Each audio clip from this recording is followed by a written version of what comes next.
Howdy, I'm Matt and welcome back to Model Mondays. In today's episode for you we have the XUAV Clouds. Now as you can see, this thing is only just about fitting in the camera shot. It is absolutely massive. Now one thing for you to keep in the back of your mind, while this model may be a big model, when you get her in the sky, she is the biggest kitten which I've got out of all of my models. This thing is just a little puppy. It is just so well behaved, and that's because of the extra large wingspan with this model. It does suck up wind, it does suck up turbulence and things like that. And it is just super smooth in the sky. So what we're going to be doing in this episode for you is that we're going to be taking a closer look at this model. I'm also going to include some flight footage in one of the corners for you. I may also do a couple of cuts in as well to specific things too. But we're just going to be having a chat about this model specifically, which is the XUAV Clouds. Now, let me just set the context here. This model was bought out of my own money for my own abuses. I've had it about a year now, something like that. And out of as you can imagine, I get through a lot of models, and there are some models which don't last very long in the hangar, but this one has always stayed in the back corner, and she does come out with me. I'm not going to say frequently, but she's always a favourite if I think the weather conditions are going to be like really peachy, like maybe it's going to be really foggy in the morning, for example, or we're driving over to the farm, then I will take the Clouds with me. Now, I need to get the one negative point out of the way first, which is that this thing, because of its size, is an absolute toad to launch. And it really does need two of you. One of you on the sticks and the other person to launch. And I'll show you why. It's because there's no real way of you being able to get a model of this size up. And don't forget, it's got twin motors on the front. That's just fallen off. And you get the model up like so. So you hold it with your forehand here. And then you throw it out like so. So if you see where my hand is, you're well out of harm's way.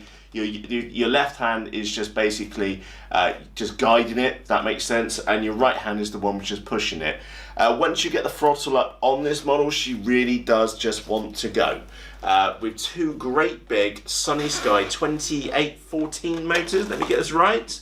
2814 900 kV motors with 11x7 propellers on the nose. It's got loads and loads of power, like ridiculous amounts of power on the front. Now, I know there's somebody out there going, "Oh, Matt, are you using contra-rotating props?" No, I'm not. It makes absolutely bloody no difference at all whether your props are both spinning the same way or opposite directions. So both of these props are spinning in exactly the same direction. And I've never ever seen torque roll on this model or any other model which I've got twin motors on. So I do think it's maybe a little bit of an urban myth that you should have contra-rotating props on them. For example, the Hercules, for example, that huge, great big aeroplane, they don't run contra-rotating props on those things. So yeah, not contra-rotating at all. Underneath the wings, we have 40 amp Hobby King ESCs. They have been rock solid. Those are the red ones. And I'll put links to everything which I've got in the setup down in the video description for you. There's one curiosity with this model, actually. I'll get back to the parts in a moment, which is that it just has this stupid hole back here.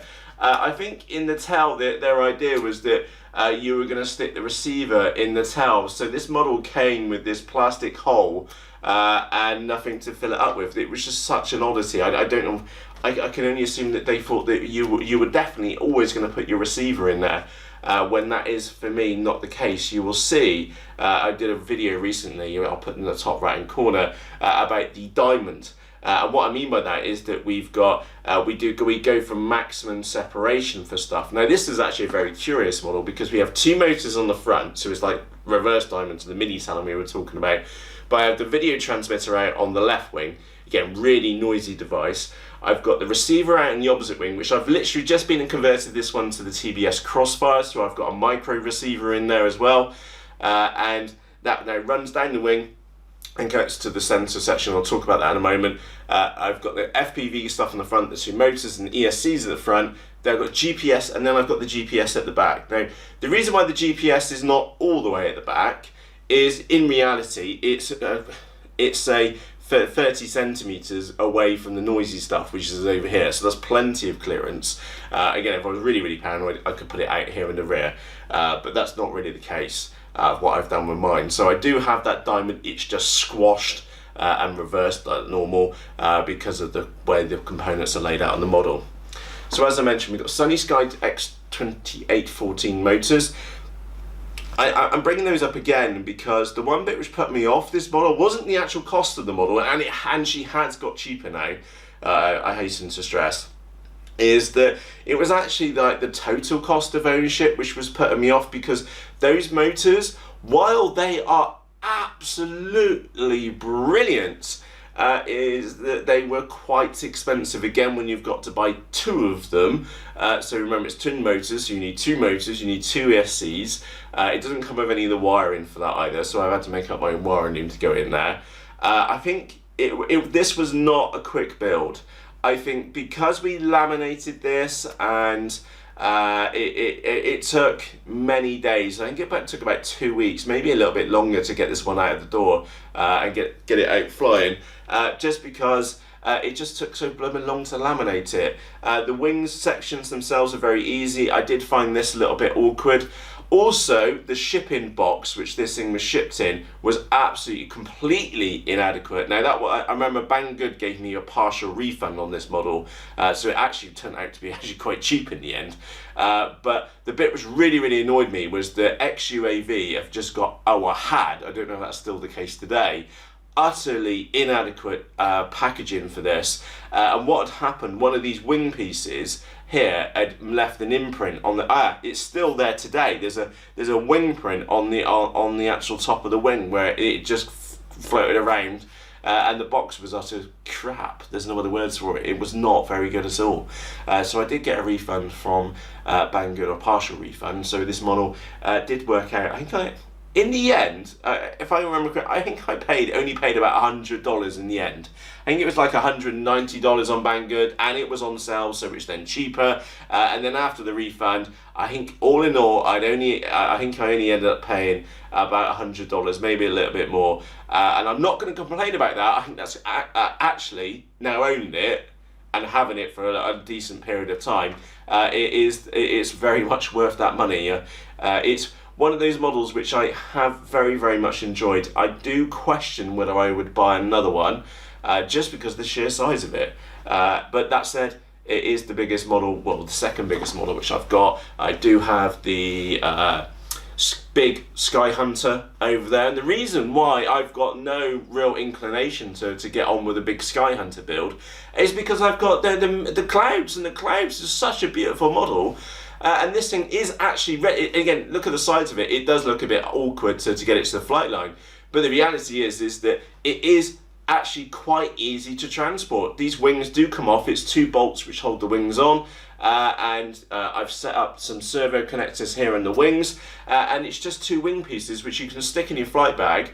And you just carry the main part of the fuselage, which is, because it's slightly bigger, it's easier to carry, if that makes any sense.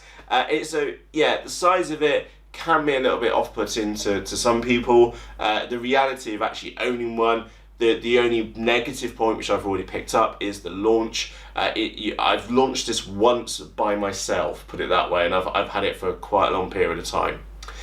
So anyway, that's the negatives. It's a V-tail model. It's kind of short fused, if that makes sense. If you look how big the wings are compared to where the tail is, it's short fused, but that's not a negative thing at all. Nice big surfaces on the back. You've got this ABS plastic at the back here. You've got the ABS wing joiners on the sides. The one bit which bugged me about the build is the plastic which goes on the wing pieces which go in. It came pre-glued, and as I found out later, much later on, when I had a bit of a rough landing, is their glue was not very good, so look out for that on yours. I did glue these back up on the back end myself. Getting into the centre fuse of the module, now this is going to be a little bit awkward for you, because, well, it's a little bit awkward for me, to be frankly honest, to be able to get in here. You'll see the lid here. Now, one little tip for you is that I have fiberglass underneath this lid. Now, I'm going to go around here and see if I can get the zoom working, and we'll zoom in and we'll take a closer look at a few bits. There we go. So you'll notice up underneath here, I fiberglassed that. I was worried a little bit about the rigidity of that, and especially because I was going to go on and put a pad and tilt on the top, and that's why I've got pan tilt and a visor on the end. I'll put a little, I'll tell you what, I'll cut to a quick clip of that working now. Howdy, I'm Matt, and in this quick little video we are going to be taking a look at the pan, tilt and visor system on the XUAV Clouds. So let's just get to the cool bit. You ready for the visor? She's trying to take off already there. There we go, visor down, visor up. So when you go and do some moisture content inspection, you're not going to end up with a fogged up FPV camera. So we'll stick that down, and of course we have tilt to the right and to the left. Definitely need a bit of expo in there as well, and of course we have down as well, and we also have the HD camera mount on the top for run cam 2. So we'll bring her back up straight, roughly ish, there we go, and visor up, because we're going to check some moisture. So there you go, that is the, oh by the way, that mod there is available on Thingiverse. I'll put a link below this video. From myself, Matt, cheerios. And as you must agree, that is really, really, really cool.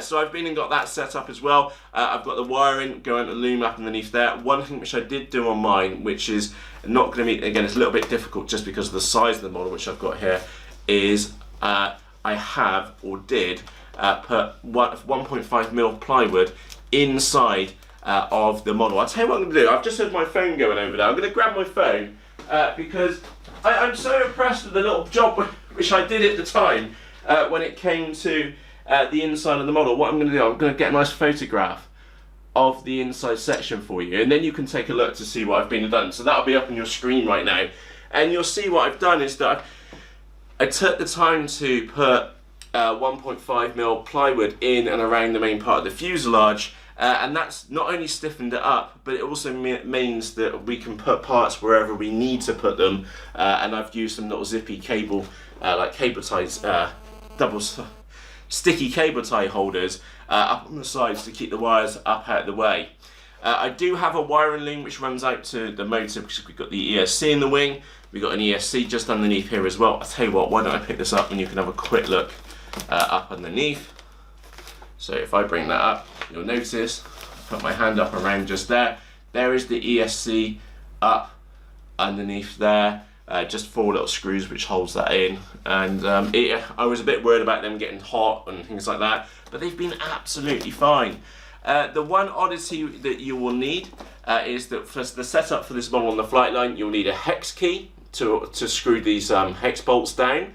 And you will also need a Phillips screwdriver to do up the wing bolts in the wings. So you may have noticed there's a bit of extra tape on the wings. It's because I've been using the wing bolts, and then the right wing is a little bit loose after a bit of a rough landing. Now, and I do put a piece of tape just on the top. It's not like the wing's going to fall off, I hasten to stress. It's just a little bit of paranoia in the back of my head. So I do have wiring which goes out to both sides. You may have noticed me mention about the GPS on the back. You're not short on space in this model.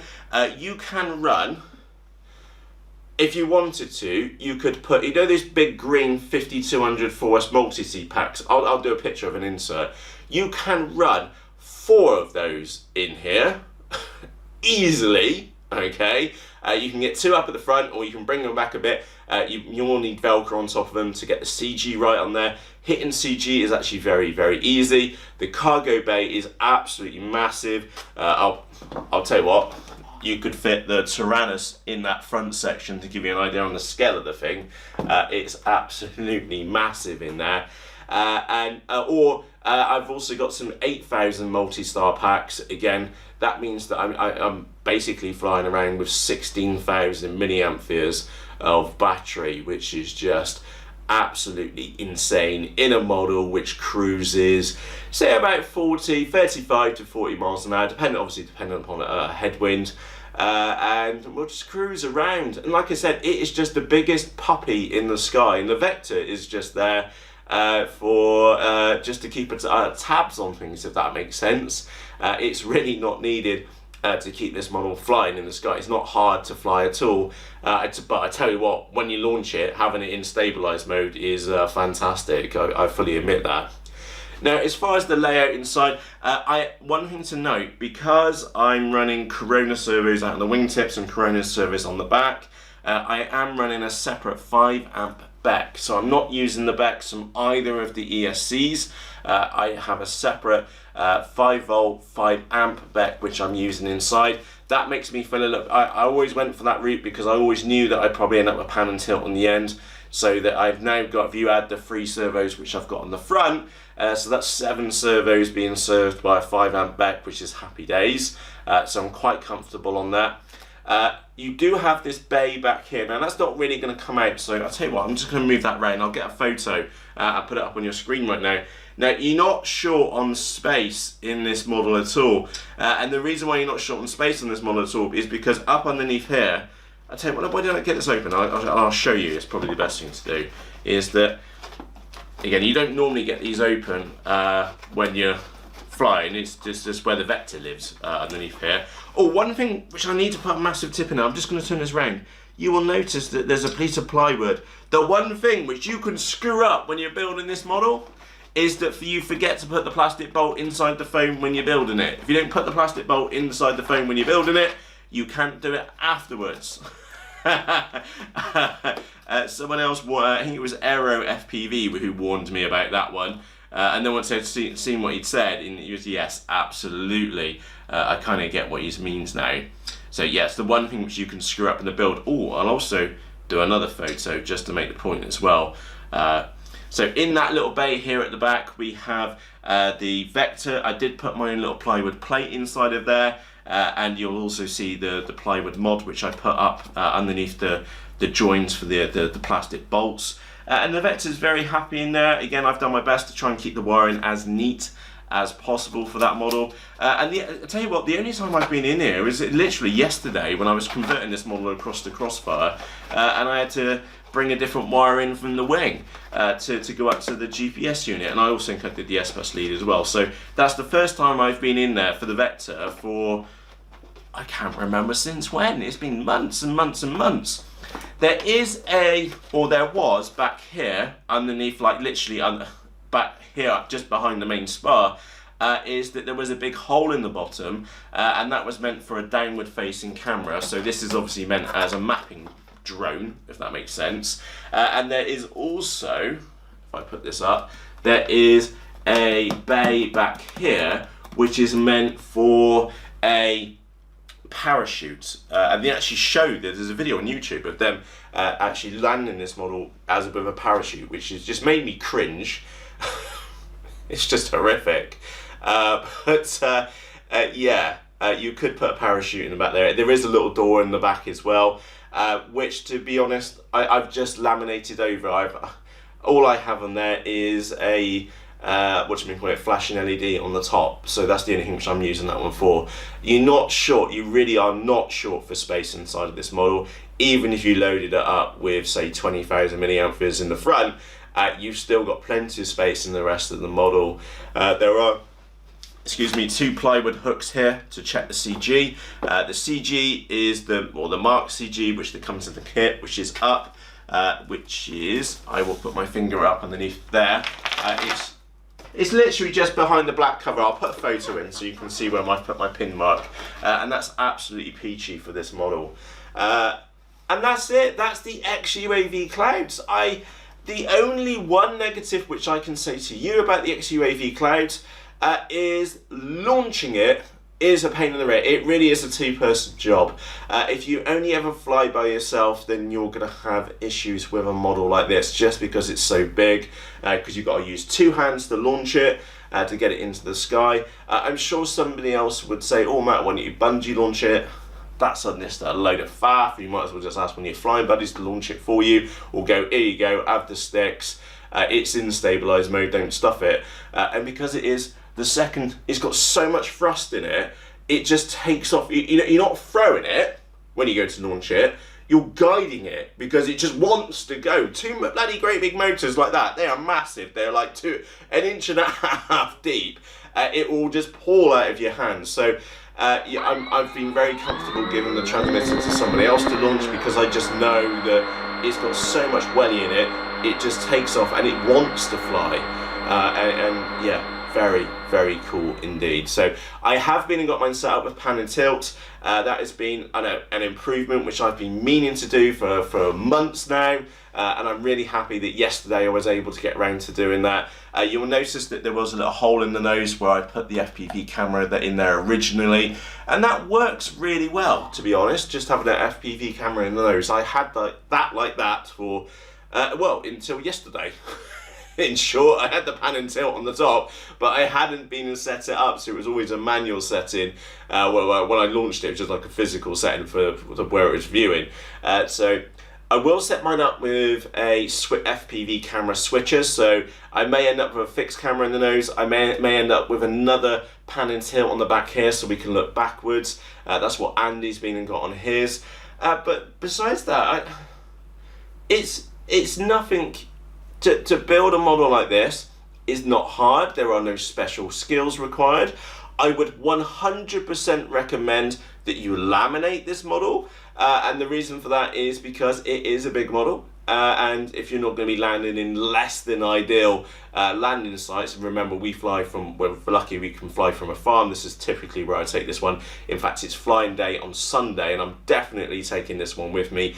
I am so looking forward to it, because not only is the weather conditions going to be really fantastic, like 5 degrees and stuff like that, 5 mile an hour wind, is that I just missed flying this one. And this is why I'm including this one as model number 2 in Model Mondays, is because it's one of the unsung heroes in my hangar.